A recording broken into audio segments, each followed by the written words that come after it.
Hi everyone, welcome back to my channel. I wanted to start doing regular posts as just like a personal goal for me, but then school started, so that's out the window. I'm honestly just glad that I got to this one.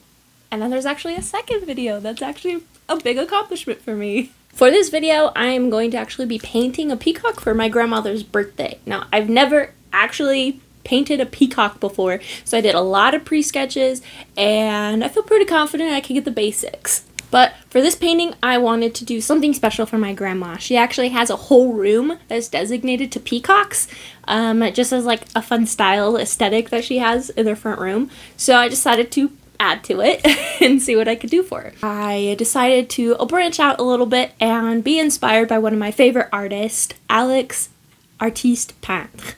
I am not really a painter, so this was a bit out of my comfort zone, and I don't really have like a style per se for art, so I decided this was a better chance than anything. But I love Alex's stuff so much. They are so pretty, and I will link her Instagram down in the bio if you want to go check her out and follow her, but her stuff is so pretty. She paints these portraits of animals that are so beautiful and uses random household objects to put on like multiple layers of textures, and it's absolutely stunning what she ends up coming up with. So that's what I ended up doing. This process was a lot more fun than I thought it was going to be. I don't think it's where I'm going to start taking a lot of my paintings, but I do think it was so much fun to play around and use what tools I found available for me. I even ended up using a chew toy that my dogs like don't really play with anymore, so it has like a spiky ball, so I was able to get like these kind of cool textures of like swirlies and stuff like that, and it was so much fun. But where this process was a lot of fun and I got to play and branch out, use different tools that I've never thought of using before, it's not really like my style, I guess, which is actually a stupid term and nobody really should confine themselves to style. And so that's what leads me to, I don't know, what should I call it? Yeah, it's been about 10 minutes and I have no idea what I want to call these sections. So if you have any ideas, let me know. But basically, I want to just give like a thought of the day, kind of something to think about and things that I've learned along the way in my artistic journey, even though I'm not very far in it, but things that just help me along, especially because I am a beginner. And so it's about finding your style. So some advice that I got in my second semester of school was stop trying to find your style. And this is very true advice. It has helped me out so much with stop having this pressure of trying to be my own individual artist, because I'm learning.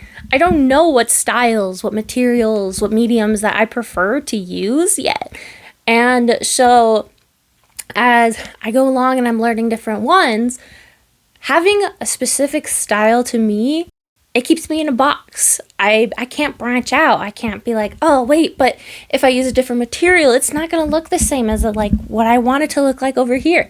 So what you actually need to learn and focus on instead is the basics. First reason is because focusing on the basics is going to be essential to anything that you do, no matter what medium you choose, such as composition, lighting, observation, color theory, like all of these things. If you understand how they work and how to use them, you can apply them to any medium that you choose. It just takes a little more practice. And it's through this experimentation and learning phase that you'll actually notice what style you tend to gravitate to a lot more, what your favorite artists are, how you prefer, whether it's cartoony, realistic, comic book kind of style. For example, take Lavender Town.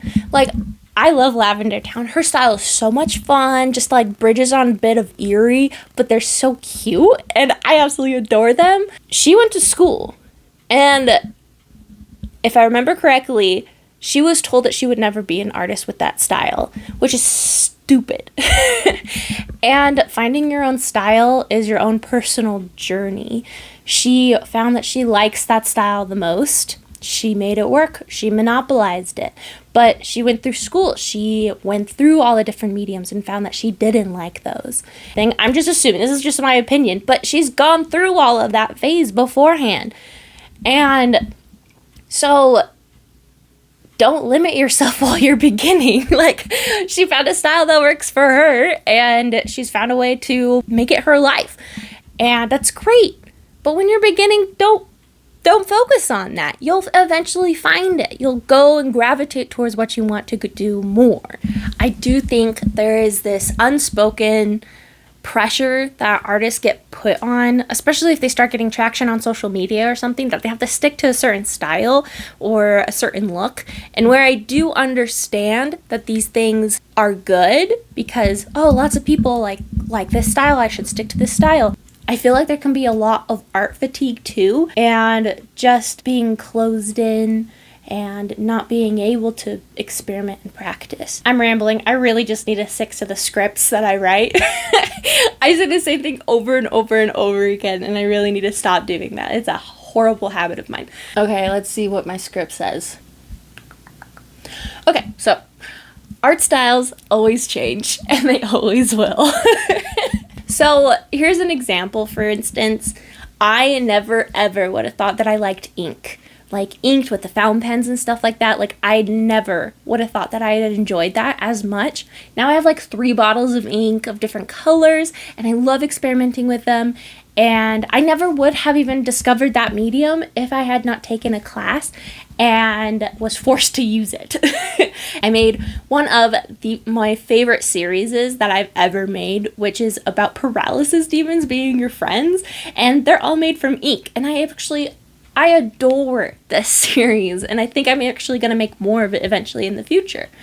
But if you do really want to just hunker down, stick to a style, then what I would advise for you to do is to look at artists that you love. Like, it can be like from animations or just still lives or whatever. Like, just find 5 artists that you love and figure out exactly what it is that you like about their art. Is it the line art? Is it the color use that they use? Is it the saturation, the desaturation, eeriness? Is it sharp lines? So find common elements and then figure out a way to incorporate that into your own art. And then that way you are still branching out, figuring it out, but you're able to figure out more of what you want exactly. And then that's a way that you will become an individual artist. You're not just copying somebody else's art. So going back to the peacock painting, for example, I love in Alex's art, I love the amount of colors that she uses. And with each object creates its own element to the painting. So that's what I tried to incorporate into this peacock painting that I wanted to give to my grandma. And I think it turned out pretty good. I was surprised on how well it turned out. But however, the more that I do art, the more I realize that I actually gear towards more cutesy and conceptual art feeling. And that's how I'm going to discover my style. I haven't found it yet, but this is my experimental, YouTube channel where I just have fun and share with you guys the advice and things that I learned along the way. And I hope this helps just a little bit of where you are in your art journey. But this is my final piece of my peacock painting for my grandma, so hopefully she likes it. But thanks for watching. Feel free to subscribe. If not, come back in like a year. Maybe I'll have 2 more videos up of advice. We'll see what happens.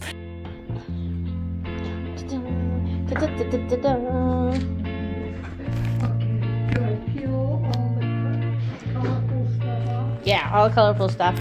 It's just one layer. So easy.